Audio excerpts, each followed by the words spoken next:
नमस्कार दोस्तों।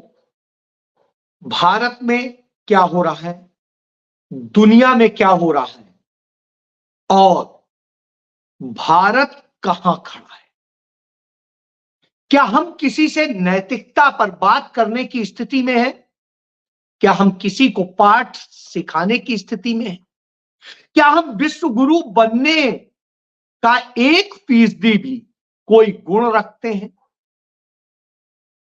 कम से कम नरेंद्र मोदी के शासनकाल में तो बिल्कुल यही जवाब होगा। न हमारी कोई हैसियत है, न हमारे पास कोई यह नैतिकता है और न हम कहीं से यह ज्ञान रखते हैं, यह स्थिति रखते हैं कि हम विश्व गुरु कहलाएं। जी हां, वजह साफ है और उसकी शुरुआत मैं इससे करता हूं कि अमेरिका के कैलिफोर्निया में एक स्वामी नारायण संप्रदाय के मंदिर में हमला किया गया। वहां पर तमाम तरह के स्लोगन लिखे गए और उसमें इतने गंदे शब्द लिखे गए कि मोदी ये, मोदी वो, मोदी ऐसा, और इस तरह से करके वहां पर प्रोटेस्ट हुआ और जिसे अटैक कहते हैं। और ये पहली बार नहीं हो रहा है, इसके पहले 4 घटनाएं अमेरिका में भी हो चुकी हैं और ये सारी घटनाएं स्वामी नारायण संप्रदाय के मंदिरों पर ही हुई, जिसे भाजपा के लोग या जिन्हें ज्ञान नहीं है वो उसे हिंदू मंदिर कहते हैं। तो पहली बात ये। दूसरा ये, लेकिन वहां के लोग उसे हिंदू मंदिर ही समझ के उस पर हमला कर रहे हैं और इसलिए वो वहां हिंदुओं को बड़ी हे दृष्टि से देख रहे हैं, नकारात्मक दृष्टि से देख रहे हैं। उधर इसी तरीके से लंदन में हमारे यहां हुआ, हमारे स्वामीनारायण संप्रदाय के मंदिर पर हमला हुआ। इसी तरीके से कनाडा में हमले हुए हैं और इसी तरह बांग्लादेश में। बांग्लादेश में जो स्वामी गिरफ्तार किया गया वो प्रमुख था स्वामीनारायण संप्रदाय के मंदिर का। अब हम कहेंगे तो इसकी तो निंदा होनी चाहिए, बिल्कुल होनी चाहिए। निश्चित रूप से किसी पर भी हमले करना, उसकी या किसी के धार्मिक स्थान पर हमले करना या उसकी धार्मिक परंपराओं से उसे रोकना निंदा का विषय और यह निंदा होनी चाहिए। तो क्या नरेंद्र मोदी इन सारी निंदाओं को लेके एक भी चिट्ठी लिखेंगे? क्या उनकी हिम्मत है कि वो डोनाल्ड ट्रंप को एक चिट्ठी लिखे कि हमारे मंदिरों पे हमला हो रहा है, यह हम बर्दाश्त नहीं करेंगे? क्या उनकी हिम्मत है कि वो एक चिट्ठी बांग्लादेश को के प्रधानमंत्री को लिखे, वहां के जो आजकल एग्जीक्यूटिव प्रमुख हैं, कि इस तरह मंदिरों पे हमला हो रहा है और हिंदू वेशधारियों पे हमला हो रहा है, तो कार्रवाई कीजिए, नहीं तो हमें कड़ा एक्शन लेना पड़ेगा? उनकी हिम्मत है कि वो ब्रिटेन को ताकीद करें या कनाडा को ताकीद करें? नहीं। इसी तरीके से जर्मनी और फ्रांस में भी हुआ है। अब आप समझ लीजिए दुनिया भर में हमला क्यों हो रहा है। वजह साफ, क्योंकि हमने नफरत का माहौल बनाया है और यह नफरत इस हद तक फैल गई कि जयपुर के एमएलए रफीक ने विधानसभा में कहा कि उन पर यह टिप्पणी की गई कि यदि पाकिस्तानी होते तो पाकिस्तान चले गए होते। 1947 में देश जब भारत बन रहा था और पाकिस्तान बन रहा था तो मुस्लिम समुदाय के पास यह अख्तियार था कि वह पाकिस्तान चला जाए या भारत रहे, लेकिन भारत के लोगों के पास यह अख्तियार नहीं था। बावजूद इसके हमारे तमाम हिंदू वहां पर पाकिस्तान ही उन्होंने अपना देश माना और वहीं पर रहना स्वीकार किया। लेकिन हमारे देश का यह वफादार मुसलमान, ये भारत को प्यार करने वाला मुसलमान, वह मुसलमान जो खुद को हिंदुस्तानी कहता था, वह भारत में रुका, इंडिया में रुका, और उसने भारत की परंपराओं को आत्मसात किया। मैं बचपन से, चूंकि लखनऊ कानपुर में पला पढ़ा, पिताजी के साथ बनारस, फैजाबाद, बहराइच और तमाम जगह, सहारनपुर और सब जगह हमने देखा। हमने होली साथ साथ खेली है, हिंदू मुस्लिम सब। हमने दीपावली मनाई है, हमने ईद मनाई है, हमने बकरीद मनाई है, हमने जो है ईसाई धर्म का सबसे बड़ा जिसे क्रिसमस कहते हैं वो हमने साथ मनाया है, साथ घूमे हैं, साथ एंजॉय किया है। रमजान के पूरे महीने हम रात को अमीनाबाद में अपने मुस्लिम मित्रों के साथ में, हिंदू भी उतने ही होते थे, सब जाकर के खूब एंजॉय करते थे, कश्मीरी चाय पीते थे और चीजें खाते पीते थे। लेकिन आज इतना जहर कैसे आ गया?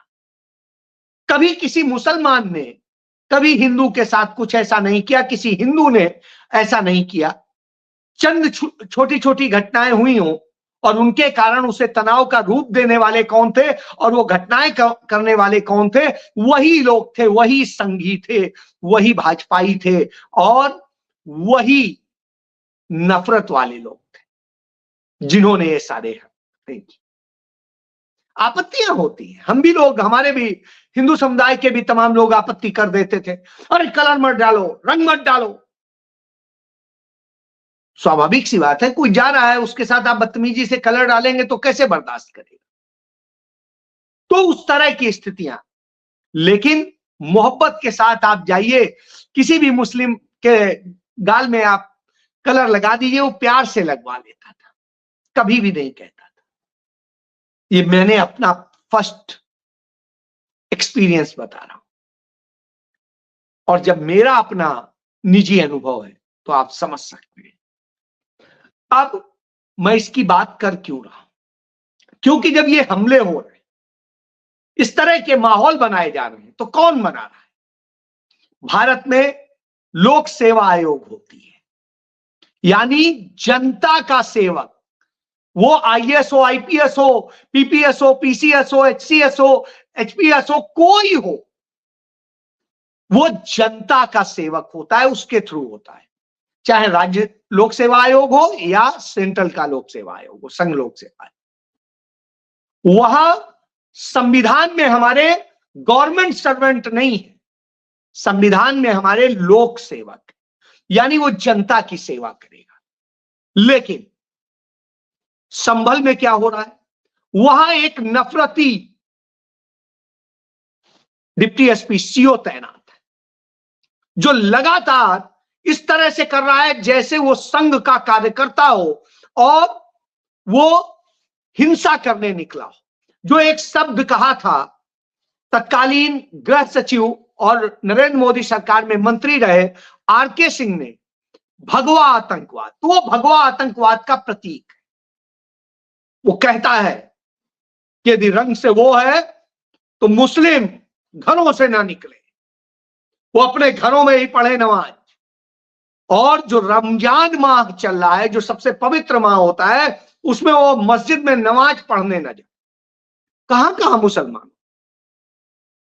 आप होली खेलिए, हम जो है जाकर के नमाज पढ़ेंगे, लेकिन हमें जाते वक्त आप मत छेड़िए, हम आपको नहीं छेड़ेंगे। यही तरीका होता है, यही सभ्य तरीका होता है, ये सिविलाइज्ड। लेकिन यहां वो कह रहा है इस तरह की बात। बिहार में भारतीय जनता पार्टी का विधायक कहता है मुस्लिम समुदाय इस बार रमजान का जुमा ना मनाए क्योंकि हमारी होली, और ये इसके लिए त्याग करे। तो हिंदू क्यों नहीं त्याग करेगा? हिंदू उनकी मस्जिद पे जाके गाली देगा, उस पे हमला करेगा, उस पे बम फोड़ेगा और तमाम हत्याकांड करेगा, और कहेगा कि आप ये करिए, हमें हमारा करने दीजिए, आप अपना कीजिए, टाइम फिक्स कीजिए। 2 बजे के पहले तक आप होली खेलिए जैसे नियम है, 2 बजे के बाद 2 बजे हम नमाज पढ़ने जाएंगे, कोई बात नहीं, कोई लड़ाई नहीं। लेकिन वो टाइम और वो व्यवस्था करने की बजाय आप नफरत फैलाने का काम कर रहे हैं।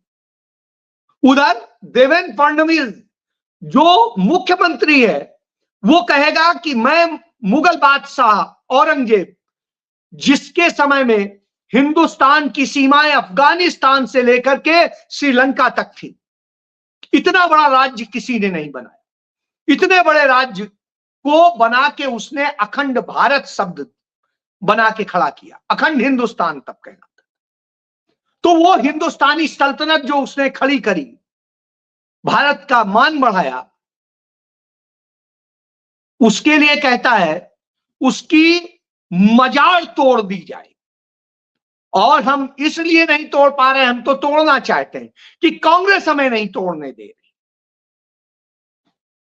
तो साहब आप तोड़ने पे ही तुले हैं, तो आपने क्या रखा है? जब सबसे बड़ी चीज मोहब्बत आपने तोड़ दी है, लोगों में जहर भर दिया है, लोगों के घर तोड़ दिए, तो मजाक भी तोड़ दोगे, क्या फर्क पड़ जाएगा? आज उससे औरंगजेब नहीं खत्म हो जाएगा, औरंगजेब का कद और बढ़ जाएगा। उस पर रिसर्च और हो रही है और लगातार रिसर्च में आ रहा है, जो कि खुद भारतीय जनता पार्टी का प्रवक्ता, मुख्य प्रवक्ता कह सकते हैं, सुधांशु त्रिवेदी जो प्रोफेसर है, वो बताता है अपने अध्ययन के आधार पे कि शिवाजी ने 5 बार माफी मांगी थी। किससे? औरंगजेब से। लिखे, मैं नहीं कह रहा हूं, वो कह रहा है। और यह बात भारतीय जनता पार्टी के सबसे बड़े पुरोधा सावरकर ने अपनी किताब में भी लिखी है। यानी यह कहते हैं भारतीय जनता पार्टी यानी संघी इतिहास का सरकार ने भी अपनी किताब में कमोबेश, चाहे अकबर हो चाहे औरंगजेब हो, उसकी बड़ी सारी प्रशंसाएं लिखी।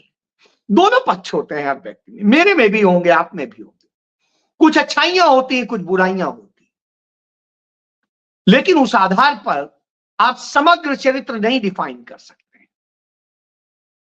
यह बिल्कुल सत्य है, यदि उसने कुछ मंदिर तोड़े तो उससे बहुत ज्यादा मस्जिद तोड़े, लेकिन नरेंद्र मोदी ने तो 250 मंदिर तोड़ डाले काशी में, उस काशी में जहां बाबा विश्वनाथ विराजते हैं, धर्म के सबसे बड़े। लेकिन वो करेंगे। इसके बाद आप मुस्लिम विधायक को, जयपुर को, जैसे मैंने बताया रफीक को, उसको आप पाकिस्तानी कहने लगेंगे। वो रोने लग गए। जिस देश के लिए हमने जान दी वहां हमें पाकिस्तानी कहा जा रहा है।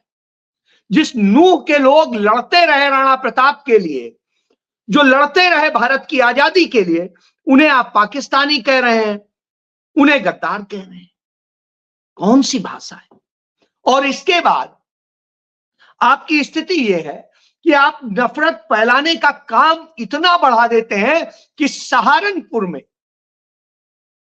रमजान के वक्त में एक फेसबुक आईडी से संघी यह पोस्ट डालता है और अल्लाह से लेके तमाम जो है मुस्लिम और उनके बारे में बहुत गंदी गंदी बातें लिखता है।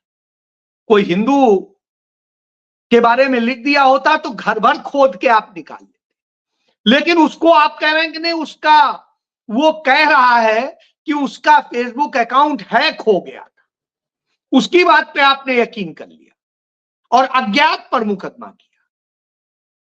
बाकी आप किसी छोड़ते हैं क्या? यह कैरेक्टर है। जब यह सब चरित्र हो तो फिर आप कैसे बोलेंगे कि कैलिफोर्निया में क्या हो रहा है? अब मैं बताता हूं क्या है। स्वामी नारायण संप्रदाय उत्तर प्रदेश का सबसे गरीब जिला है गोंडा। वहां पर एक जगह है छपिया।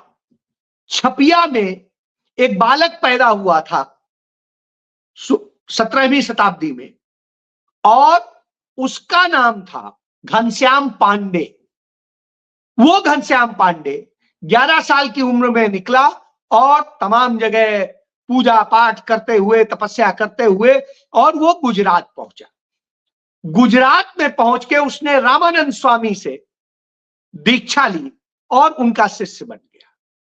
रामानंद स्वामी ने उसे अपने मठ का प्रमुख बनाया। उसने काठियावाड़ राज की और जूनागढ़ राज की मदद लेकर के एक स्वामीनाथ संप्रदाय शुरू किया। यह संप्रदाय वेद को नहीं मानता। यह संप्रदाय सामाजिक सुधारों पर काम कर रहा था। निश्चित रूप से बहुत अच्छा काम था। वहां मूर्ति पूजा इस तरह से नहीं होती थी, वहां पर दूसरे तरह से पूजा की व्यवस्था। आज भी आप जाएंगे स्वामीनारायण संप्रदाय के मंदिरों में मुख्य जो मूर्ति होगी वो स्वामीनारायण जी की होगी, ना कि किसी देवी देवता की होगी। वहां ये नहीं है कि आप शिवलिंग को जल चढ़ा रहे हैं या और कोई देवी देवता और पूजा कर रहे हैं और कुछ कर रहे हैं, नहीं, इस तरह का वहां चला। यानी जो हिंदू मंदिर का, सनातन मंदिरों का कंसेप्ट है उससे बिल्कुल अलग है। इसलिए मैं कहता हूं ये हिंदू धर्म नहीं। और उन्होंने खुद ही इसे स्वामीनारायण संप्रदाय कहा। इसके करीब 20 से 30 लाख के करीब अनुयायी हैं पूरे गुजराती इसमें।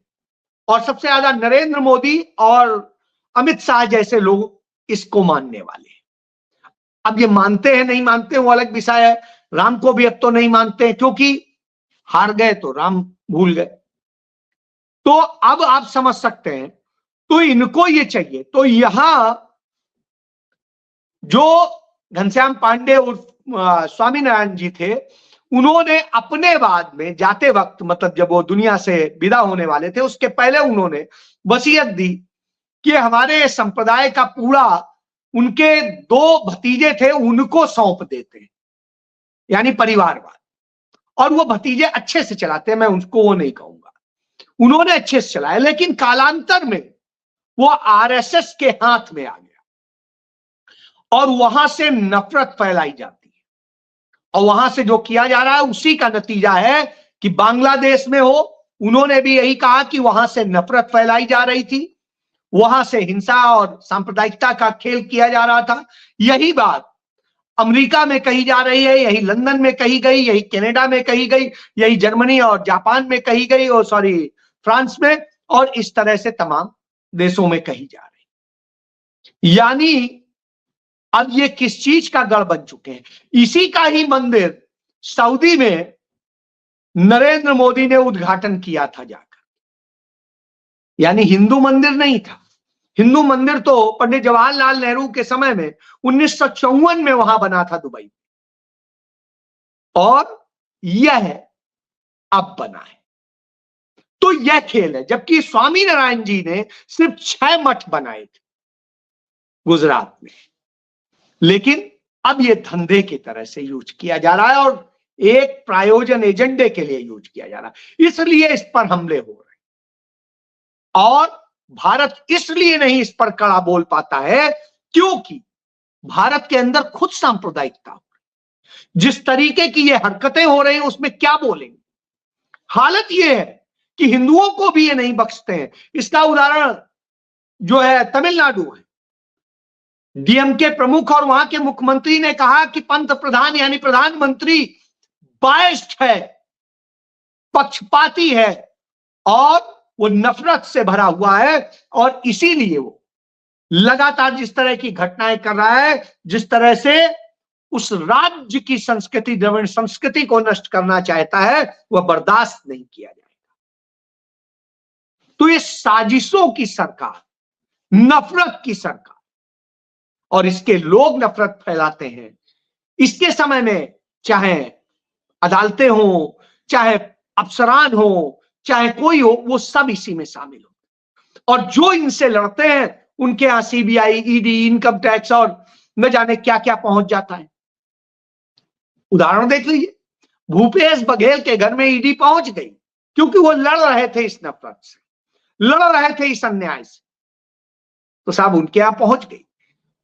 ईडी कहते हैं उनके यहां नहीं आए, उनके बेटे की जांच करने आए। बेटा चूंकि उन्हीं घर रहता है इसलिए कर, घर तो भूपेश बघेल का है, पहली बात। दूसरी बात, बेटे ने गुनाह क्या किया, और जो आप लगाए थे 2017 में, वो अदालत में प्रूव हो गए कि सब झूठे केसेस थे, सीबीआई को उसका जवाब मिल गया। तब फिर ये नफरत फैलाई जाती है, ऐसे बदनाम किया जाता है। और चुनाव आप बेईमानी से जीतते हैं, और चुनाव में जो बेईमानी करते हैं उसको राहुल गांधी ने संसद में भी तार तार कर दिया और संसद के बाहर भी कर दिया। इसलिए आपको घबराहट कि आपका यदि काला सच सामने आ गया तो आप परेशान हो जाएंगे, क्योंकि कह दिया है डोनाल्ड ट्रंप ने कि हमने पोल खोल दिए। और पोल क्या है? क्योंकि जिस पेगासस से आप दूसरों की जासूसी करा रहे थे, उसी पेगासस का सॉफ्टवेयर जब एक तरफ रिकॉर्ड करता है तो दूसरा भी क्लियर करता है, तो उसने आपको भी ट्रैप कर लिया है। अब आप समझ लीजिए उनके पास सब है, इसलिए आप डरे हुए हैं। और ट्रंप आपको गाली दे, कुछ भी कहे, देश को गाली दे, आप घुटने टेके खड़े हैं, यह सच। और इसलिए आप नहीं बोल पा रहे।